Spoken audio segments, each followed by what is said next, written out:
What's going on, guys? PC here, and welcome to another episode of First Look.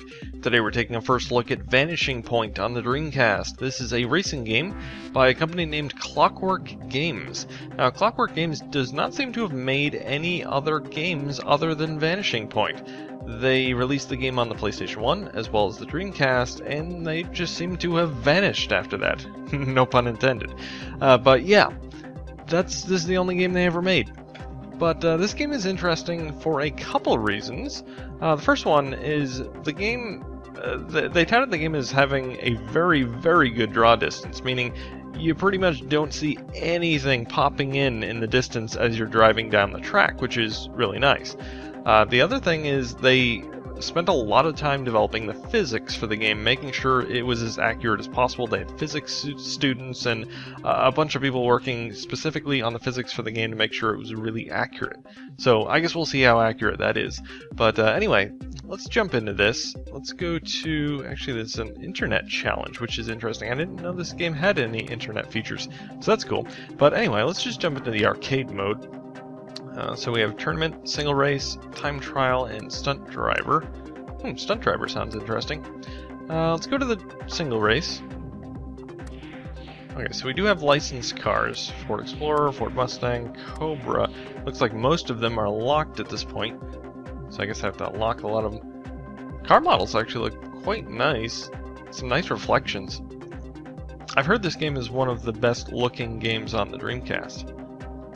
But let's go with the Cobra. Automatic or manual, we'll go with automatic transmission. Select a track. We have Red Rock Canyon, and I guess that's all we have for now, so I guess I have no choice but to go with Red Rock Canyon. So let's do 2 laps. Okay, so you can do forward, reverse, mirrored forward, and mirrored reverse. A lot of variations of the same track, so that's nice. Only can choose forward, so we'll go with forward. Alright, time to beat 1 minute 41 seconds. Alright, we'll see if we can do that. Got a rolling start here. Oh wow. The car, whoa, jeez. I can tell this is going to take a little getting used to. The car feels like it has a lot of weight to it. Which makes sense, because like I said, they spent a lot of time on developing the physics for the game. So I'm sure the weight of the car is a big factor there. Yeah, the car definitely feels like it has a lot of heft to it. Actually, traffic on the road. I assume those aren't racers, just the ones with the arrow above them are actually racing. So that's cool. I do like traffic in racing games. Makes it a little more interesting.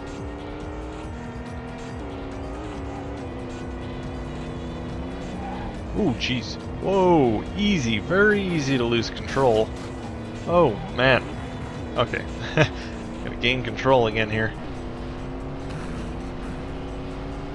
Yeah, the graphics are really, really nice.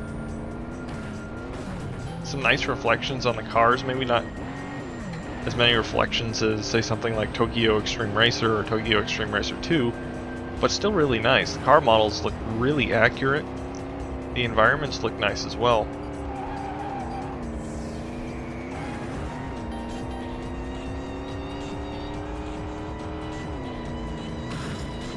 Yeah, I don't see any objects popping in the distance, so the game definitely has a good draw distance. I think they called it a zero pop-in engine, I believe is exactly what they called it. And it's quite impressive. I'd be curious how the PS1 version compares. So I would assume it wouldn't be able to have as big of a draw distance? I'm not sure. Anyway, looks like we ended up in 10th place, which isn't so great. Alright, so I beat the first race of the tournament, and I was able to get to the next track here. Surprisingly, I did it on the first try. Which is saying something for me, because I'm not very good at racing games. I don't consider myself very good anyway. What's interesting I've noticed about this game is they don't actually give you a position, meaning there's no first place, second place, third place, fourth place, etc. They go completely off of your lap time. So basically, the whole thing's just a time trial. I don't know if there is maybe another mode that has actual racing where you're trying to beat the other racers, but in terms of the tournament mode, they're only timing my lap, and I have a specific lap time that I need to beat. And every time you go through a checkpoint, it says how far ahead you are of the actual lap time you need to beat.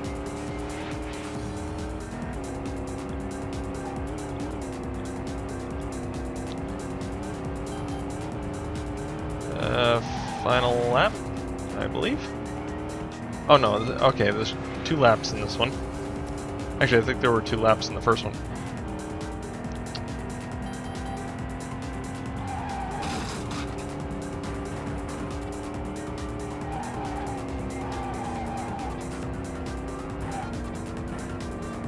It's so easy to lose control of the vehicle in this game. So you gotta be right on top of it. You can definitely tell they went for realism with this game. It's not an arcade racer. I mean, I'm no expert on racing games, but it has some extremely realistic physics as far as I can tell. Which is interesting because I've heard some people complain about the physics in the game, saying you crash into something, you go completely out of control and you can't regain control of the car. But I haven't really experienced that too much. Although if you do turn too much and try and take turns too sharply, you can lose control of the car. But it does take some getting used to, but it actually works quite well. I think the control is actually quite good. Alright, so I actually came in first, which is cool. I've completed Heat 1 and unlocked a new vehicle. Very cool. Alright, so it looks like I unlocked the Ford Ranger. So let's give that a shot. And we'll go to the Olympic Village, I guess.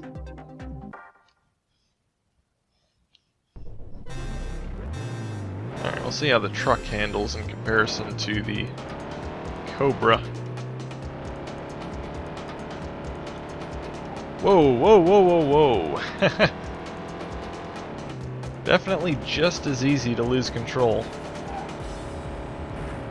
Easy does it. Wow, I think the truck is actually worse than the car.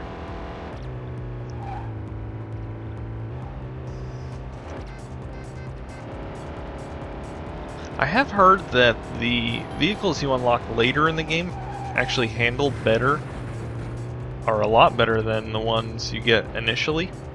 Not sure how true that is since it is my first time playing, but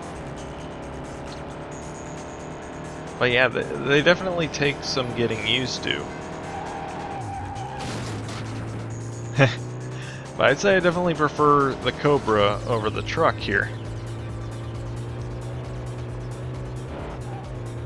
But this game definitely has a lot going for it. It's got some really nice physics, which you'd expect since they put so much effort into it.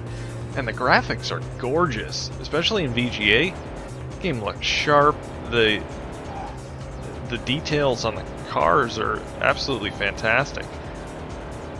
And of course the environments are really nice as well. No draw distance. Well, I don't know if that's even an accurate way to say it. No draw distance. Is a very good draw distance in the game. No pop in the distance, so that's really, really nice. But anyway guys, I think I'll just end the video here. It's been a first look at Vanishing Point on the Dreamcast. Definitely one to check out if you're a fan of racers. It's a fantastic looking game. It's got some really nice physics. Wow. Yeah, I'm enjoying it. But anyway guys, that is it for this video. If you enjoyed this video, don't forget to comment, rate, and subscribe. And thanks for watching.